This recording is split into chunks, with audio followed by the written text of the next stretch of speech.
ಗಿಲ್ಲಿ ಒಬ್ಬರಿಗೆ ಕಾವ್ಯ ಅಂದ್ರೆ ಸಿಕ್ಕಾಪಟ್ಟೆ ಇಷ್ಟ. ಹಲವಾರು ಕಾರ್ಯಕ್ರಮಗಳಲ್ಲಿ ತಿಳಿಸಿರ್ತಾರೆ. ಮತ್ತೆ ಕಾವ್ಯ ಅವರ ಬಗ್ಗೆ ಗಿಲ್ಲಿನ ಕೇಳ್ತಾನೆ ಇರ್ತಾರೆ.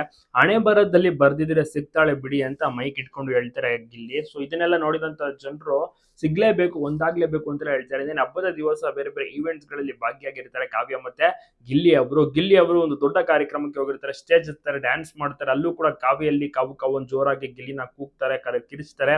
ಸೊ ಜನರಿಗೆ ಕಂಪ್ಲೀಟ್ ಆಗಿ ಮನೋರಂಜನೆಯನ್ನ ಗಿಲ್ಲಿ ನಟ ನೀಡಿದ್ರು. ಇನ್ನ ಕಾವ್ಯ ಅವ್ರು ಬೇರೆ ಈವೆಂಟ್ ನಲ್ಲಿ ಹೋಗುತ್ತೆ, ಅದು ರಾಮನವಮಿ ದಿವಸ ಜನರಿಗೆ ಮೀಟ್ ಆಗಿ ಫೋಟೋ ತೆಗೆಸ್ಕೊಂಡು ಪಾನಕ, ಕೋಸಂಬರಿ, ಮಜ್ಜಿಗೆಯನ್ನು ಸಹ ವಿತರಣೆ ಮಾಡ್ತಾರೆ. ಅಲ್ಲೂ ಸಹ ಹಲವಾರು ಜನ ಗಿಲ್ಲಿ ಎಲ್ಲಿ ಅಂತೆಲ್ಲ ಕೇಳ್ತಾರೆ, ಪ್ರಶ್ನೆ ಮಾಡ್ತಾರೆ. ಸೊ ಒಟ್ಟಾರೆ ಗಿಲ್ಲಿ ಮತ್ತೆ ಕಾವ್ಯ ಎಲ್ಲೇ ಹೋದ್ರು ಕೂಡ ಸೌಂಡ್ ಮಾಡ್ತಿದ್ರೆ. ಬಿಗ್ ಬಾಸ್ ಮುಗಿದು 2 ತಿಂಗಳು ಕಳೆದ್ರು ಕೂಡ ಕ್ರೇಜ್ ಮಾತ್ರ ಕಡಿಮೆ ಆಗಿಲ್ಲ. ಏನಿಲ್ಲ ಅಂದ್ರೂ ಬಾಡಿ ಗಾರ್ಡ್ಸ್ ಇರಲೇಬೇಕು, ಪೊಲೀಸ್ ಪ್ರೊಟೆಕ್ಷನ್ ಇರಲೇಬೇಕು, ಬಂದೋಬಸ್ತ್ ಇರಲೇಬೇಕು. ಸೊ ಈ ರೀತಿಯ ಒಂದು ಕ್ರೇಜ್ ನಿಜವಾಗ್ಲೂ ಕೂಡ ಇನ್ಯಾವ ಬಿಗ್ ಬಾಸ್ ಸ್ಪರ್ಧಿಗೂ ಸಿಕ್ಕಿರಲಿಲ್ಲ. ಕಾವ್ಯ ಅವರು ಕ್ಯೂಟ್ ಮತ್ತೆ ಬಹಳಷ್ಟು ಚೆನ್ನಾಗಿ ಕಾಣಿಸ್ತಾರೆ. ಸೂಪರ್ ಆಗಿರುವಂತ ಸೀರೆಯಲ್ಲಿ ಮಿಂಚಿದ್ದಾರೆ. ಹಬ್ಬದ ದಿವಸ ಜನರಿಗೂ ಕೂಡ ನೋಡಿ ಖುಷಿ ಆಯ್ತು. ಮೀಟ್ ಆಗ್ಬೇಕು ಅಂತ ತುಂಬಾ ಜನ ಸಹ ಆಸೆ ಪಟ್ಟರು. ಕೆಲವಷ್ಟು ಜನ ಫೋಟೋವನ್ನ ತೆಗೆಸ್ಕೊಂಡ್ರು. ಗಿಲ್ಲಿಗೆ ಇನ್ನ ನೆಕ್ಸ್ಟ್ ಲೆವೆಲ್ ಕ್ರೇಜ್ ಇರುತ್ತೆ. ಸುಮಾರು 20 ಜನ ಬಾಡಿ ಗಾರ್ಡ್ಸ್ ಇರಲೇಬೇಕು, ಪೊಲೀಸ್ ಪ್ರೊಡಕ್ಷನ್ ಇರಬೇಕು. ಯಾವುದೇ ಒಂದು ಫಂಕ್ಷನ್ಗೆ ಹೋದ್ರು ಕೂಡ ಗಿಲ್ಲಿಗೆ ಜನರು ಮುಗಿಬೀಳ್ತಾರೆ. ಫೋಟೋಗಾಗಿ, ಸೆಲ್ಫಿಗಾಗಿ. ನೋಡ್ತಾ ಇರ್ಬೋದು ಎಷ್ಟೊಂದು ಜನ ಸಾಗರ ಸೇರಿದ್ದಾರೆ ಗಿಲ್ಲಿನ ನೋಡ್ಬೇಕು ಅಂತ. ಅದೇ ರೀತಿ ಒಂದು ಜೋಡಿ ಒಂದಾದ್ರೆ ಇನ್ನ ಕೂಡ ಖುಷಿ ಆಗುತ್ತೆ.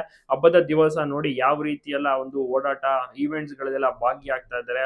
ಫ್ರೀ ಟೈಮ್ ಅನ್ನೋದೇ ಇಲ್ಲ. ಕಂಪ್ಲೀಟ್ ಫಂಕ್ಷನ್ ಜನರಿಗಾಗಿಯೇ ಸಮಯವನ್ನ ಮೀಸಲಿಟ್ಟಿದ್ದಾರೆ ಗಿಲ್ಲಿ ನಟ ಕಾವ್ಯ.